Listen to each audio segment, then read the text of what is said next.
ഷാനവാസ് അനുമോളോട് പറയുകയാണ്, എനിക്ക് ഇങ്ങനത്തെയൊക്കെ കാര്യങ്ങൾ കേട്ട് കഴിഞ്ഞാലേ ഒരു പ്രശ്നമുണ്ട്. നിങ്ങൾക്ക് എന്താ അസുഖമെന്ന് അനുമോള് ചോദിക്കുന്നത്. എനിക്ക് കളിയാക്കാൻ തോന്നും. കാണുമ്പോൾ ഞാൻ ഇങ്ങനെയൊക്കെ മൂളും, കളിയാക്കാൻ തോന്നും, ഇങ്ങനെയൊക്കെ പറഞ്ഞു പോകാൻ തോന്നും എനിക്ക്. അനീഷിനെ കാണുമ്പോഴേ ഇങ്ങനെ സൈഡിൽ കൂടെ ചരിഞ്ഞിങ്ങനെ നടന്നിട്ട് ഇങ്ങനെ നോക്കിയിട്ട് പറയാം, കൊച്ചു കള്ളാ, ഇങ്ങനെയൊക്കെ എനിക്ക് പറയാൻ തോന്നും.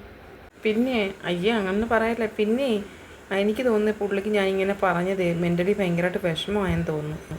ഇപ്പോൾ ഇക്കാരടുത്തൊരു പെൺകുട്ടി ഇങ്ങനെ ഇഷ്ടമാണ് നിൽക്കുക എന്ന് പറയുമ്പം ആ കുട്ടി പറയുക എനിക്ക് ഇഷ്ടമല്ലെന്ന് തിരിച്ചു പറയുമ്പോൾ ഇക്കയ്ക്കൊരു വിഷമമാവത്തില്ലേ?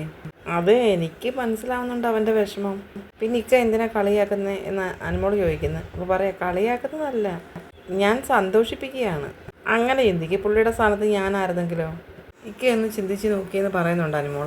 ഞാൻ എങ്ങനെയെങ്കിലും നിന്നെ കൺവിൻസ് ചെയ്യിച്ച് കല്യാണത്തിലേക്ക് കൊണ്ടുവരാൻ നോക്കുമെന്ന് ഷാനവാസ് പറയുന്നു.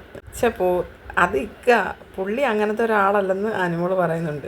പുള്ളി അങ്ങനത്തെ ഒരാളാവണോ? എന്താ നീ ഉദ്ദേശിക്കുന്നത്?